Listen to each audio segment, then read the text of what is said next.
militante, não tem nada na cabeça. Perguntar 7 vezes 8, mas não sabe. Perguntar a fórmula da água, não sabe nada. São os idiotas úteis, os imbecis que estão sendo usados como massa de manobra.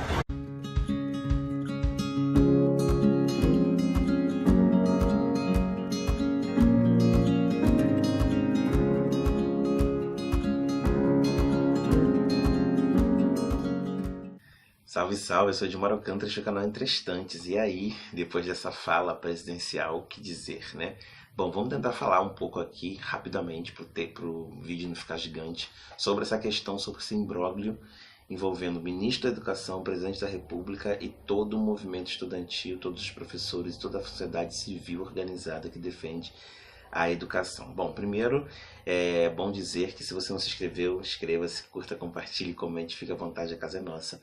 Então vamos lá para falar um pouquinho sobre esses problemas todos em um espaço de tempo curto, relativamente curto. Bom, é preciso dizer que esse é um vídeo da hashtag Pela Informação.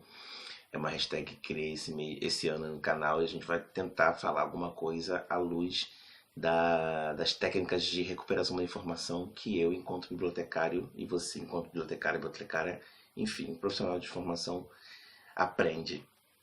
Então, vamos começar a dizer que tudo começou, né, todo esse problema de educação, de dinheiro, enfim, começou ainda lá atrás, no governo Temer, com a famigerada PEC 995, a PEC dos gastos, do teto dos gastos, a PEC do fim do mundo.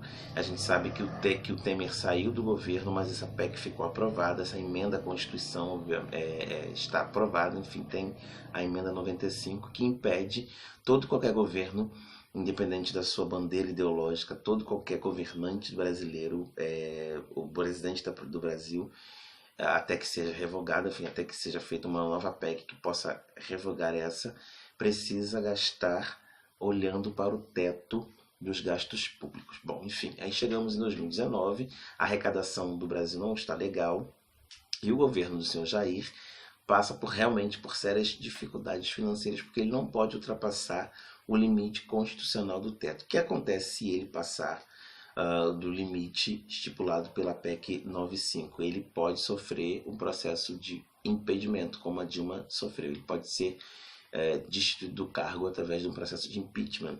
Então, de fato, ele precisa mesmo se atentar à questão dos gastos públicos, não pode ultrapassar o teto. Bom, isso é um fato, a gente sabe muito bem que a arrecadação não está legal e ele tem um limite constitucional, não pode passar. Beleza? Beleza. Então vamos falar sobre contingenciamento e o corte dos gastos para a gente entender o que está acontecendo. Bom, tudo começou de fato com contingenciamento, porém a forma com que se falou, a forma com que se foi anunciado foi cortes. Como assim? Deixa eu te explicar.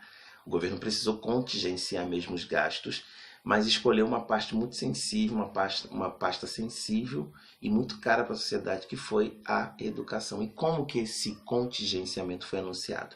O ministro em pessoa anunciou que estaria cortando investimentos para 3 universidades, a saber, Universidade de Brasília, Universidade Federal da Bahia e Universidade Federal Fluminense, UFUNB e UFBA. Perguntado por que, ele disse que, primeiro, que as universidades citadas não estavam alcançando patamares necessários e mínimos de excelência acadêmica, que é uma mentira. Essas universidades são bem conceituadas. E a segunda e a pior de todas as justificativas foi que nessas universidades havia balbúrdia. Ele, perguntado a ele o que seria balbúrdia, ele não pôde explicar. E no dia seguinte ele disse que não apenas essas 3 universidades sofreriam cortes, que ele falou cortes de fato, mas todas as universidades federais do Brasil e todos os institutos federais também sofreriam corte. Toda a educação brasileira sofreria um corte. Primeiro ele disse que seria corte apenas para as 3 universidades. Depois ele disse que os cortes seriam nas universidades em favor do ensino básico. Mas o corte atinge também o ensino básico. Quem perde dinheiro com isso é o Fundeb. Em cada R$10 investido na educação básica do Brasil, R$4 saem desse fundo. Então atinge o Fundeb e o corte da educação básica já está na casa dos R$2 bilhões. Então o ministro primeiro fala que vai cortar, porque vai cortar, depois fala que vai cortar para dar para para o ensino básico. Enfim, são várias retóricas mentirosas que ele vem se sobrepondo uma sobre a outra. Aí quando ele foi à Câmara, de uma empáfia tamanha, de uma soberba tamanha, disse que trabalhou mesmo em banco, enfim, foi trabalhador que tinha carteira de trabalho azulzinha, coisa que muitos congressistas não tiveram, que nem sabiam que era, houve reações, enfim, várias pessoas questionaram a lisura do ministro. Aí depois ele veio falar a questão dos cortes, né, que a mídia estava influenciando, inflamando a sociedade contra o governo, contra o ministério. Enfim, a conta do ministro foi o seguinte: ele falou que haveria um corte de 30%. Mas só que não explicou. Então, no calor das emoções, todo mundo foi em cima dele. Aí depois ele veio dizer, porque assim, esse governo joga uma informação, vê qual é da repercussão dessa informação na sociedade, depois ele vem com uma outra informação para tentar desmentir aquela que já foi. Então, primeiro ele falou que o corte seria de 30% no universo de 100. Ok? A gente entende o quê? 30% do universo de 100. Depois ele vem dizer que não, que é impossível cortar porque a Constituição obriga o governo a repassar no mínimo 85% da verba para as universidades. Então o corte não seria de 100, o corte seria de 15%, desses 85 para 100, esses 15%, aí sim que haveria o contingenciamento, haveria o corte do investimento. Aí ele veio numa história, fez um vídeo com chocolate bizonho, patético, dizendo que o corte seria de 3,5%. Aí ele pega de novo porção 100 e bota um corte de 3,5%. Não, ministro, o senhor também mente nisso. O corte não é de 3,5%. No total de 15, então esse 15 vira 100, o corte é de 30%, de 35%, por assim dizer. Então, ele fez várias jogadas, é espertalhão mesmo, sabe? Não enfrenta a sociedade, não fala de verdade para a sociedade e gosta de ficar criando ambientes de animosidade para gerar um confronto entre cidadãos, co-irmãos, entre pessoas que nasceram aqui, pessoas que entendem que a educação é cara para a sociedade, estão meio que se confrontando, porque parece que para esse governo o palanque não acabou. O palanque que eles não foram, que abriram mão de ir durante o processo eleitoral, eles estão fazendo agora. O presidente fala como se ele fosse o general em chefe de toda a nação, como se toda a nação devesse render loas a ele. Presidente, a democracia estipula limites para o poder executivo, poder legislativo, poder judiciário. O senhor não pode falar tudo o que quer, nem fazer tudo aquilo que acha que tem que fazer. Vai com calma, existem limites constitucionais que o senhor precisa respeitar.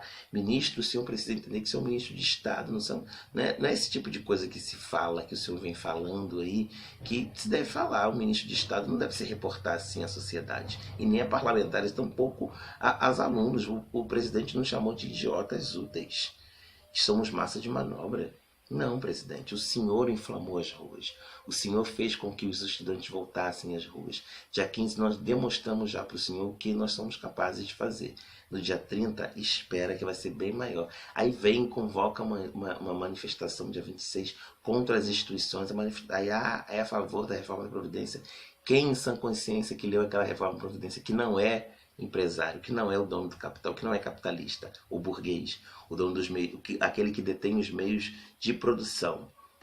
Quem, senão eles, vão concordar com essa reforma da Previdência? As pessoas que vendem sua força de trabalho, ou seja, os proletariados, que se leram esse projeto, não é possível, em sã consciência, que venham apoiar esse projeto. Então, massa de manobra, sim, de fato, serão aquelas pessoas que vão às ruas no dia 26 para lutar, entre muitas aspas, para defender, entre muitas aspas, a reforma da Previdência e o pacote do Moro contra a corrupção e a segurança pública.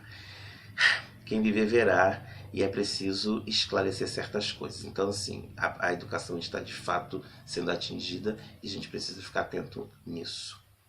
Bom, como sugestão de leitura para esse vídeo, eu vou sugerir aqui um livro do Max Weber, grande Max Weber, um dos 3 porquinhos da sociologia, que é Ciência e Política, Duas Vocações. Esse livro foi uma conferência que o Max Weber fez, brilhante, brilhante Max Weber, e fala sobre a importância tanto da política quanto da ciência, que elas não estão separadas.